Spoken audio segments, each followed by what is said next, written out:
So, like I said, my name is Sive and I am from ECO-UNESCO. We were founded back in 1986 by a group of young people, and our aim is to empower the young people that are involved with us to help protect our environment.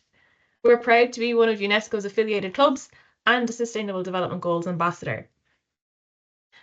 We are a youth organisation and we focus on education. We're also a registered charity and an NGO, and we work with young people all over Ireland in schools and in youth groups between the ages of 10 and 25 mostly. So like I said, today's session is focused on SDG 14, which you can see on the bottom row there is all about life below water. This talk is going to be with the lovely Liane Costello from Taisce, all about their Clean Coasts project. So I see everyone is sending in the name of their schools and how many people are attending. That's great. If you keep that up, I'll keep track of everyone so that we can have some numbers for this talk. So without further ado, I'm going to hand over the reins to Liane. So I'm going to stop sharing my screen now and she'll put up hers. Hey gang, just give me one moment and I'll get the slides up. Yep, we have loads of schools in. We have Cashel in Tipperary, we have Limerick, Fenner in Waterford, we have a school in Tralee, loads of places. So it's great. Welcome everybody. All right, guys. I'm Liane, as I've said. I am the Biodiversity Officer with Clean Coasts. And before I kind of get into Clean Coasts, I always like to hear if anyone or any schools are involved. So in the chat box there, even if you haven't done a cleanup, a beach clean with Clean Coasts groups or volunteers or with ourselves, even if you've gone out just onto the beach and you've done a cleanup with your school, if you could pop it onto the chat. If you don't live near a beach, but you've cleaned up in your local area or perhaps close to a river, rivers all end up in the sea, so any litter we can take out at that point is really great. So yeah, in the chat, if you could pop in if you've done a cleanup with us with Clean Coasts, or if you've done a cleanup around your area, I'd love to hear. And if you haven't done one, that's no problem. This is the time for me to hopefully convince you to get out to do one. All right, we've nothing in the chat, so I'm talking to a whole group of people that hopefully by the end of this, I will convince you to maybe pop out and to do a cleanup. Oh, we've got one. Very good one. The Warren Beach in Rosscarbery. Thank you, Vicky. Amazing. Got another one coming out in for Tremor. Very good. Excellent. All right, we've got a few people already convinced. So hopefully by the end of it, we might be able to convince a few more. And a number of children on their own, right? Not even with the school, have been involved in beach cleans. That's really cool. To be going off, I suppose, with your families to be able to do something like that. And we've engaged in Picker Pals, excellent program, Portmarnock Beach, loads. Okay. So it's not a bunch of people fresh to it. It seems like a lot of you have done cleanups before.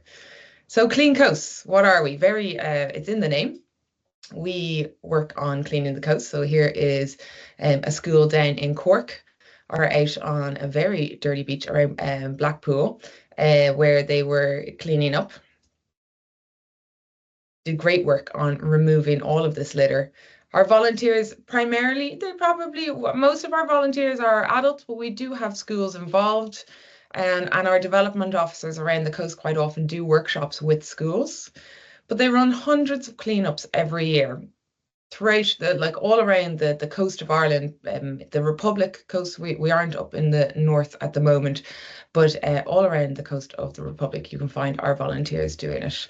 And what does that look like? And how many groups is that doing it? Well, I'm happy to say that we have 2,000 registered Clean Coast groups around Ireland. We've got a few more coming in actually there for the cleanups. Big clean around Team Limerick, brilliant. And Kilfarsi in Tremor down in Waterford as well. Amazing, guys. Thank you so much for letting me know all that. It's really great to hear. So I suppose on top of that, on top of the work you're doing, we also have 2,000 registered Clean Coast groups. If you take a look at the map, it's pretty full around the coast. Now, we do encourage also people to become Clean Coast groups inland, but we don't have as many. As I said, if we're around rivers or if we're around streams, there is a chance that any litter that enters these will end up in our seas. So if we can stop them at the source, happy days, we don't have to worry about it. We have groups every 5 kilometers all around the coast of Ireland. So it's a huge amount. That's approximately 40,000 volunteers registered with Clean Coasts.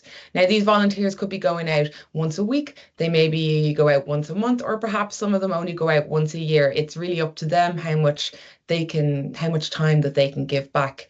But we consider them all as very important. As much or as little time as you can give, we consider all of the efforts super important. On top of the cleanups, because the cleanups is one aspect of what the groups do, and it's the primary aspect of what most of our groups do.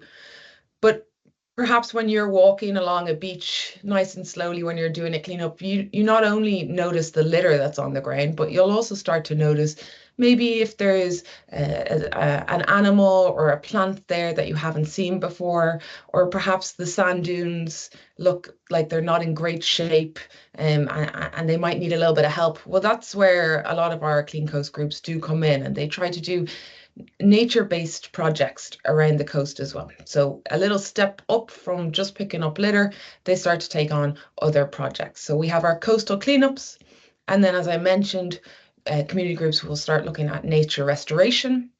You can see the guys to the left in this photo here are the sand dune. There's been some heavy waves that have taken away the face of the sand dune. And what they're actually doing here is they're planting marram grass. And the marram grass is the spiky grass that we find in sand dune systems. And that marram grass works really well to hold the sand together in a dune system. So by replanting some marram grass, we then create a more stable dune system that will be better protection for the land during the next storm surge or the next time that there's heavy wave action. Our dunes are amazing at protecting us from storms and some waves and everything. So they're really important for protecting the houses, the farms, whatever it is behind it. So it's very important we look after these, and a lot of our groups will be doing this. They also work a lot on community education. So maybe you've spoken to some of them before. You mightn't have known that they're a Clean Coast group. Maybe they've come in and given talks, or maybe you've heard of talks out. Maybe you're at a festival or events in your community. There's a chance that you probably came across a Clean Coast group that was trying to encourage people to learn more about their coastal environment. And then on top of that, many of our communities will look at wildlife monitoring as well. So as I mentioned, maybe it's looking at different species, so different animals or plants that are in the area, and making sure that they're remaining in at least a way that is positive for the biodiversity. So for all of the animals and plants that live in that area, and making sure that there's not too many negative things happening to them. On top of our volunteer work, which is most of the stuff we do, we also run a lot of campaigns. Here is all of the actions and campaigns that we run. I'm just going to point out a few because some of them aren't so relevant for this. But we have our Big Beach Clean, which is our only citizen science project that we do every year. And that was just this weekend. And we had our biggest numbers out, which is absolutely amazing. I don't currently have the results for that because they're being counted up, but we'll go through some of the information that we get from the Big Beach Clean every year further in the slides. We also have Ocean Hero Awards, where we award the best community groups or schools or individuals for their efforts throughout the year as a Clean Coast volunteer. We have a photography competition called Love Your Coast, which encourages photographers to take pictures of their area. And again, it helps us to make a connection with our coast, our marine environment, our oceans, our seas. And hopefully we will all make that connection and be a bit more concerned about preserving it and making sure that it's in good health. We also celebrate World Ocean Day. We have a campaign called Break Up with Plastics around Valentine's Day, encouraging people to try to switch from single-use items to reusable products. We have a campaign called Think Before You Flush, which is about everything you flush down the toilet. It might surprise a lot of you to know that 1 in 4 people in Ireland are still flushing litter items down their toilet. So these could be items like wet wipes or cotton earbuds. And what happens to those things is sometimes they can make their way through the sewage system and all the way out into the sea, and then they get washed back up on shore. And for many years, our volunteers were finding a huge amount of sewage-related litter items. So those are the things that are flushed down the toilet on the beaches. So we created this campaign to try and affect the issue, or at least stop it a little bit. So we have dropped down from 1 in 3 people to 1 in 4, but it's still something that our people are still doing. So we're trying to promote it as much as possible. We also have the 2-minute beach clean campaign as well. We have a grants that we can give money to people for projects. We have an observer program as well. So we're busy out. We've got lots of things going on. But as I said, our primary work is facilitating our volunteers and promoting the work that they do, because they do great things around the coast of Ireland. Now, we're going to go through a few things here. We're going to go through the marine environment. We're going to look at marine litter in very brief detail. So this is a really a whirlwind, a quick review of all these things. But I would encourage you to do further research on this, or to look into it more if it's something that interests you, because this is a very quick run at everything. So the first thing first, I suppose, why do we do what we do? Why do we pick up litter? To stop it from entering the marine environment? And we must look at what the marine environment is and what does that mean. So I'll pop this up first. So in Ireland, we have a nice little teddy bear shape of a country, and comparatively, or in comparison to other European countries, we might think that we're a little bit small. But if you actually put in consideration our ocean territory, so that is the oceans and seas that we have responsibility for, we have ownership over as well. We actually have 10 times the size of Ireland in marine ocean territory, which is great. Obviously, it's a big old space with lots of resources for our country, but also it's a responsibility to ensure that we protect this area as well. So we sometimes might forget that we're an island nation, that we live surrounded by sea. But I always like to look at this map to remind myself of the responsibility that we have for our ocean territory, our ocean areas that our country is responsible to take care of. Within these environment, or the oceans, the marine, you might think of it as like, okay, that's just salty seawater. That's what the sea is. But there is a variety of habitats that are within these areas as well. We'll run through a few of these. So the first one we have at the top here, now in no order necessarily, but we have our coastal waters. We have a lovely seal popping its head up.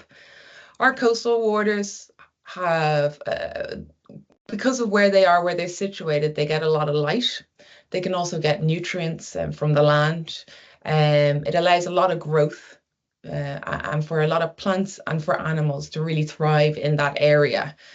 It's also an area that is really affected by us humans. It's probably, when you're talking about litter, it's where a lot of the marine litter can be found, because it's coming from us, unfortunately.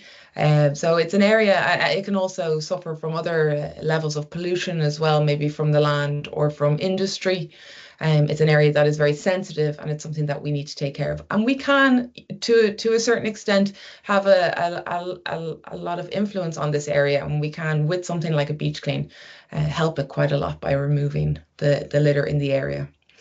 Now, we also have our intertidal zone. So our tidal zone, maybe a bit of a confusing word, but the tidal zone, if you can think of it, is you have your low tide as the sea is going out. So when it hits that point where it's the furthest out and you've got this wet sandy shore, or perhaps it's a rocky shore in there, and then this tide comes in and it goes all the way up to the high tide mark.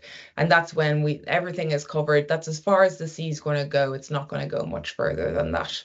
We also, above that, we do have a splash zone where there is some of the salt water, or there might be storm surges where we will get a bit of the marine environment getting into the land environment. But for the most part, that intertidal zone is between that high tide mark and that low tide mark. We can see this curlew chilling out in the intertidal zone.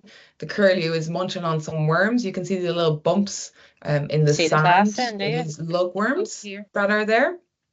And it will be using its amazing curved beak to go into the sand and try to find as many invertebrates or bugs or insects, worms, to try and eat in that space. The next one we have, again, all of these are marine environments. So when we speak of the marine, we're talking about all of this stuff. We have a cool sea hare here in the water, which is a type of marine slug. It's in a rock pool, and I've got my little GoPro video in it, munching on some algae. Um, the rock pools are amazing areas to find a lot of species, great for an explorer as well. They can make their own little universe. So, you can have certain species that just hang out in that one rock pool, and they can be all different temperatures, depending where they are in the shore, how much that they're heated up by the sun as well. We then move on to our estuaries. So our estuaries is where our fresh water meets our salt water. This is generally heading towards when the river is heading towards the sea, when we get a transition between those two environments. So freshwater and saltwater are very different, but when they come together, they can create an amazing space for a lot of species to live. A lot of them can be tidal as well, and we've got some gulls here flying over a tidal estuary at low tide that have been eating again the different invertebrates or shell mollusk species that are living in the sediment. So that is the muddy sediment at the bottom of the estuary. Moving a little bit off our coast, so away from those coastal zones a little bit. I suppose we'll come back to it with our reefs and seagrasses, but we're moving towards our open ocean or our pelagic zone. So the term pelagic is for anything that lives in or on or relies on the sea, the oceans for their habitat, so where they live. So when we think of the open ocean, quite often we might think of the species that live below, which is where we'll go next on our next image. But we also have to think about the species that live above. So we've got a lot of marine birds that rely solely on the ocean for most of their life, only returning to land to raise offspring and reproduce. So most of their time is just spent out at sea. And we might forget the birds. Sometimes we might only think about the fishes and sharks underneath. But we will talk about underneath yet, and we have our water column. So that is under the waves as we make our way down through the sea. And you can't think of the water column as just being one big sea. We actually have 4 different levels. We have about 0 to 200 meters where we get light, where we got a lot of the life of our species. And then as we move deeper and deeper, we go into 3 different zones that you find very different species living there. Species that will look very strange to us, who rely on light and other processes to survive. I would encourage you to look a bit more into the species that live quite deep in our oceans, because they're absolutely amazing. Unfortunately, we don't have time to go through it today, but I would encourage you to do so. We then have our reefs and our seagrasses. So our reefs could be, I'm sure a lot of us have heard of coral reefs. We've got coral reefs in tropical areas, but we've also got cold water coral reefs as well in our own Irish waters. We can think of oyster beds or mussel beds or seaweed forests like kelp forests. We've got seagrasses as well. And all of these areas, not only are they their own habitats or like they're their own plants or animals, but they also can create safe spaces with lots of food and protection for other species to live in. And then all the way to the bottom, the very bottom, we're looking at our seabed. And our seabed can change. We have a lot of different varieties. We've got a lovely tropical one here, which is quite high, quite close to the top of our ocean, I suppose. But obviously, we also can then go all the way down to the depths of the Mariana Trench, which is about 11 kilometers deep. We have a seabed there as well that we also have to consider. And we do have animals and species that are living down at those depths. So now we've spoken a little bit about the marine environment. Let's talk about what it does. Now, we're going to talk about it, I suppose, in relation to us as humans. So the first thing I want us to do is to have a look at the picture on the right. We have this triangle where we have the human at the top looking down at all the animals or the species that are below, a kind of like godlike level that we believe that we can control everything. And then we have the circle, a more planetary shape, where humans find themselves placed inside, alongside all of these other species, these animals, these habitats, giving everyone a similar importance and ensuring that humans we realize that we're a part of a larger picture rather than being kind of standing apart from the rest of the world. So, in your opinion, I would ask your classes, which approach do you think is better towards us looking at nature? Should we have an ego approach, or do you believe it's better to have an eco approach? If you could write it in the chat, would be great just to hear what you think. And I'm hoping we all agree. I'm hoping we all agree. I'll give you a moment to pop it in. Nice. Yes. Very good. That is what I like to see. Lots of ecos. Absolutely. So, guys, real. With this, I now am going to talk about the benefits that the marine environment gives to us. But with that idea that we are a part of the picture, we are a part of the puzzle, we are not above it, or we are not better than it. And we rely heavily on these systems for our life, our livelihood. But it does not mean that we then get to take advantage of it or abuse it in any way, because we're only a part of that picture. So you've got it in front of you here. It supports life.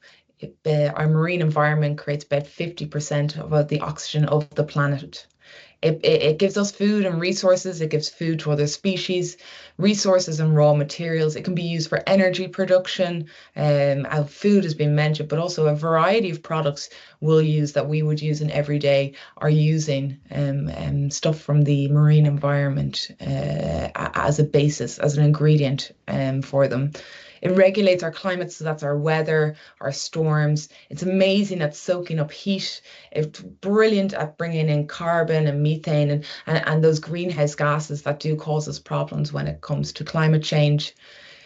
The different habitats that are there. So I spoke about the seagrasses, kelp forests. They can actually protect us from storms. So they will take away some of the energy of waves as it approaches the coast.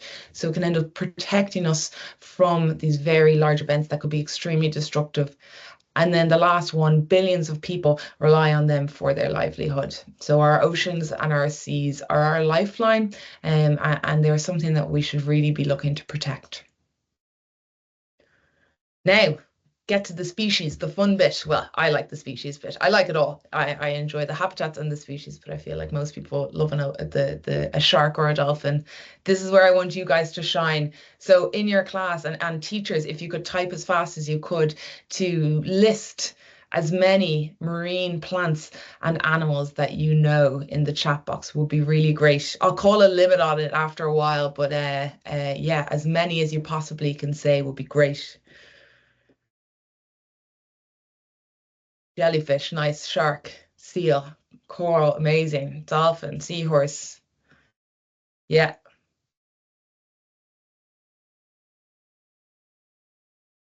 Barnacles, excellent. Big fan of barnacles.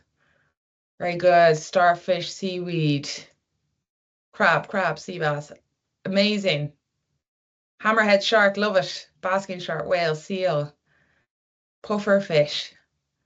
Wow, so many guys. You know so many. That's amazing. All right, I'm calling it. You know a lot. But do we know them all, do we think? Well, I'll tell you this. Unfortunately, we're a little bit off from knowing them all. There's approximately 240,000 marine species have been discovered. Now, it is estimated that we are only at the surface of our knowledge around marine environments. Ragworm, amazing. Great names. Lionfish, pufferfish, perfect. Folks, it might surprise you that there is 1 to 2 million species still yet to be discovered in our marine environment. So if this is something that you're interested in, my God, how cool would it be to discover a new species, you know? And you can see from this, there's still a lot to do. So if you've any interest in the marine environment, this is something that you would like to do as a career going forward, I would encourage you to look into it, because the more help this environment can get, the better. And the more that people know about this environment, environment, the better. And maybe you don't even want to work in it. Maybe you just want to learn about it. Really would encourage you to get an interest in our marine environment, because it is our life. It's very important to us. Weaver fish, blue whale. And a good point that's been made here, guys, as well, is like at some points we're saying maybe sharks, we're maybe saying seals. So in Ireland, we have two different types of seal species. We have our grey seal and we have our harbour seal. We have 24 species of dolphins, whales, and porpoise. We have 39 species of sharks in Irish waters. You may not have known that. We have over 30 marine birds, and so again, those birds that rely on the marine for their survival. We have thousands of invertebrates. So those are species. Invertebrates are species, a very kind of general name for animals without a spine. And so you've got maybe your barnacles, like you mentioned, or your mussels, your blue mussels, your common oyster, Portuguese man o' war, jellyfish. That's it. And that's one of the really cool things, guys, to start thinking about. So maybe we stop thinking about things as just like a shark. Maybe we start learning about what type of shark that is. Or maybe we start thinking about, we've got over 500 species of fish. Maybe we start looking into what are those species of fish as well. And that's really key to understanding our marine environment, because it's not that we just need to protect a shark. Maybe we need to protect a specific shark, and that specific shark has specific needs that we need to look after that are different to other species of shark. Mackerel, guys, you're a piranha, amazing. You're a lot of stuff coming in here. Now, for the less fun stuff, and we're only going to talk about this very quickly. It's a small, again, it's just an introduction into it, but hopefully we can get you thinking about maybe getting out to do a beach clean. But yeah, this is just a small intro to it. Again, getting ready to type for me, teachers. We'll have a bit of a true or false question. Marine litter is a different word for fish poop. Is marine litter a different word for fish poop? True or false? What do you think, class? False, false, false, false. Very good. Excellent. Nailed it. Well, we all got that one right. False. It is any solid material which has deliberately been discarded or accidentally lost on shore or at sea. And that solid material is generally something that has been produced and created by us humans that's going to cause issues. Fish poop is pretty okay for the sea. It can deal with it very well, and it can be an important part of the natural processes that happen there. True or false? Most litter comes from land. Most litter comes from land. True or false? True, true, true, true. Perfect. You are, you know your stuff. True. The majority of litter comes from land. Around 80 to 85% comes from land, and then the rest will be coming from different industries that are marine based, such as fishing or shipping as well. But unfortunately, most of the stuff that's ending up in the sea is coming from us people standing on the land. Last question. Very little marine litter is plastic. False, true, or false? Very little marine litter is plastic. That's the one. Yeah. So unfortunately, a lot of marine litter is plastic. Again, over 80% of most of the stuff that we're finding is plastic. And the reason why is plastic is really good at not going anywhere. It's a product that takes hundreds and hundreds of years to break down. And even as it breaks down, it just breaks into smaller and smaller pieces. Now, plastic is very useful for lots of things. It's been very good, excellent. It's changed the world when it comes to healthcare, that we've been able to have disposable products that we can get rid of after we've used it on a patient and avoid transmitting disease. It's been super important for technology and how we've advanced that in the past 100 years. Now, I suppose the big issue that we have with plastic is this idea of a single-use item, when we can maybe use a different item that could be in place, is probably the biggest issue. And that's probably most of the litter that we're finding are these single-use items.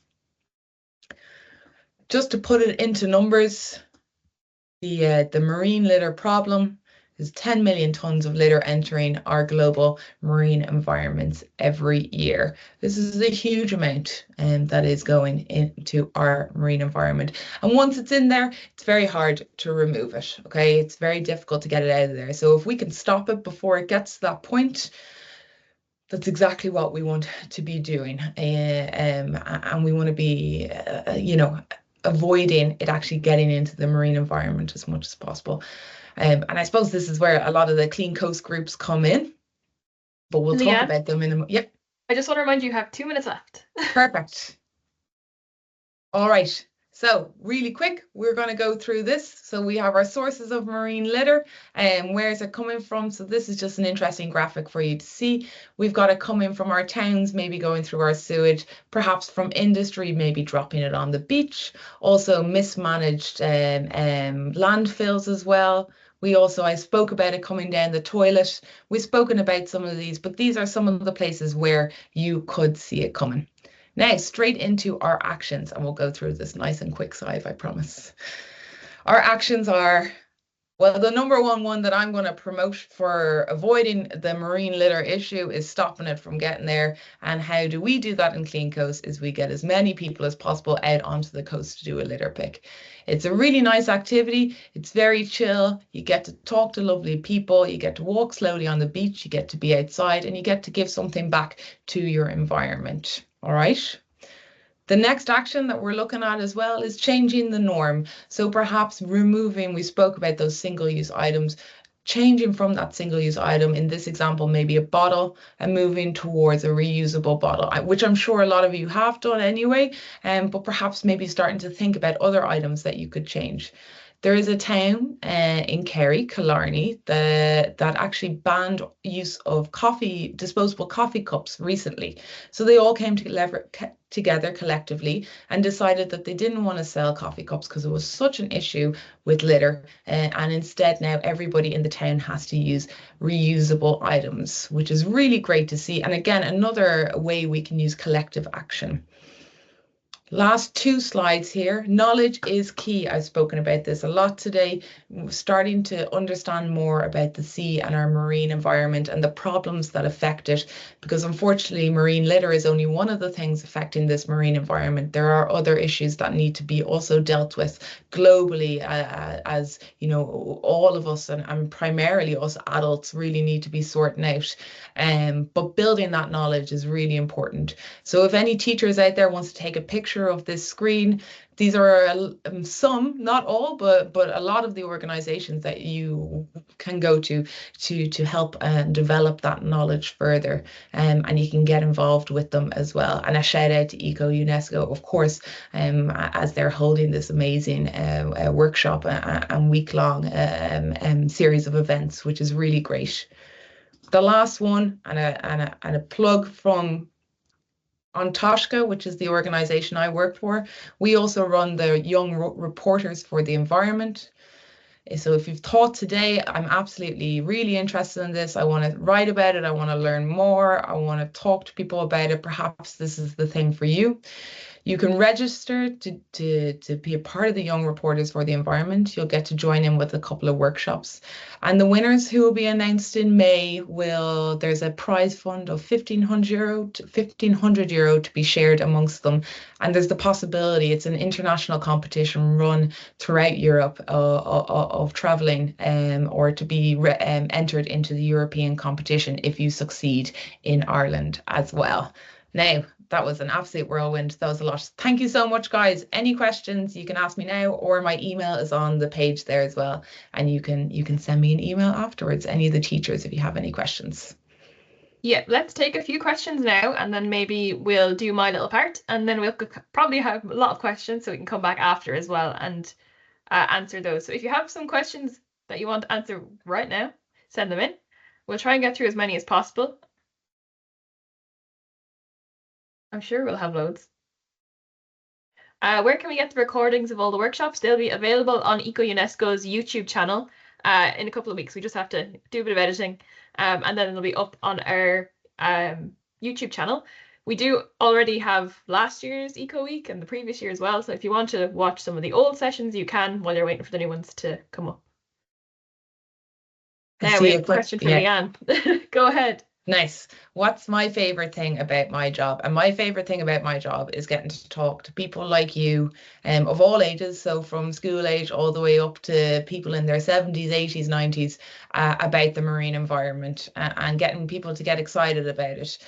Like I have a bunch of shells and different things that I can show people. I have one species, an Icelandic cyprine. It's kind of a clam species, a bivalve mollusk that this species can live over to 500 years, the oldest species that they've had. And that's always really cool to put that in someone's hand and tell them that they could be holding something that is, from like before the 1600s, which is always amazing. But getting people excited about the marine environment is the thing that I really, really enjoy about my job. Okay. And then roughly how many kg of rubbish will be found on a beach cleanup? Well, last week I was out on a beach cleanup and we came around with 33 kilos. Now, sometimes some beaches, it could be as low as 4 kilos. You could be out for 3 hours with a big group, but you could only come away with 4 kilos. I have come away once from 1 hour with a beach, unfortunately in Achill, Kiel, where we came away with 84 kilos of, primarily it was actually fishing rope, but there was other plastic items as well within the space of about 45 minutes. So it can change from big to small. I will say though, in my experience, I am starting to find slightly less litter on the coast, which is definitely a positive. But it's only my experience as well. It wouldn't be, I suppose, a scientific research on it. Okay, and then we have asked which sea animal is most affected by polluted seas. Well, I suppose maybe the group that gets affected quite badly, and which one gets affected the most. It's hard to say exactly, but seabirds would unfortunately end up consuming a lot of plastic quite often. And seal species sometimes can get stuck in loops or ropes. And then I suppose marine turtles probably will get hit sometimes. They can, it's one of the theories is that so marine turtles eat jellyfish, and that's their main food source. And sometimes plastic bags can kind of look like jellyfish. So there is a theory. It's not absolutely certain because we obviously can't ask the turtles, but that they may be mistaking the litter for their prey items. Liane, I'm Yes. just gonna hop and do my part, and we'll come back to the questions at the end, just because I know some people will be finishing up school, and I don't want to run over time. I see one hand up will get you, I promise. Just give us a few minutes. Okay. So I want to thank Liane, first of all, for the talk. It was absolutely amazing. Really, really interesting. And I'm sure you guys are going to send in lots more questions in a few minutes when I open back the floor to questions again. I want to say that we're able to run free events like this because of the funding that we get and the attendance as well. And we get that through, or the funding we get through getting attendance and getting feedback at these talks. So I'm going to send a form into the chat. Lots of you have been with me all week, so I'm sure you're sick of it at this stage. But if you could fill in this form, it would really, really help us. The QR code for that same form is up on screen right now. So teachers, if you want to scan the QR code, you can do it that way. Or the form that I've just sent into the chat, you can use as well. If you want to get involved with ECO-UNESCO, we've got lots of different opportunities for you to get involved. Our Young Environmentalist Awards is great for primary schools. It's a free competition where young people like yourselves do a project in your local area to do with sustainable development. Then you can enter into our competition and you might even win some prizes in May next year. We also run workshops as well, where someone like me, for example, would come to your school and deliver a workshop like waste, fashion, marine life, lots of different ones as well. So if you want to know more about the YEA, have a look at our website. You'll see all the information there. There's loads of free resources as well and lots of interesting stuff. If you want to book a workshop, again, have a look at the website, or you can send your information to bookings@ecounesco.ie, or if you're interested, I can send my personal email into the chat for you to email me directly, because I do help out with the workshops. The last thing you can do is join one of our youth groups. So we've got youth groups currently running in Galway, Drogheda, Dublin, Selbridge, Maynooth, and maybe Cork as well in the future. So if you'd want to join up with one of our youth groups, you can have a look at our info on our website or email info@eco-unesco.ie. There's loads more talks for there's not loads more. There's 2 more talks for the rest of the week. Most of you have been with me all week, so thanks for coming. Tomorrow's talks, the first one is about nature and well-being, and then in the afternoon we have Giving Waste New Life with the Rediscovery Centre. So there's still time to sign up for these talks if you're interested. Go onto our Eventbrite and you'll find the links there. So thanks everybody for coming. Here's all the information for ECO-UNESCO. If you want to call us, we have our number there. If you want to email, there's info@ECO-UNESCO, and any other details you want to know will all be on our website. We're also on social media.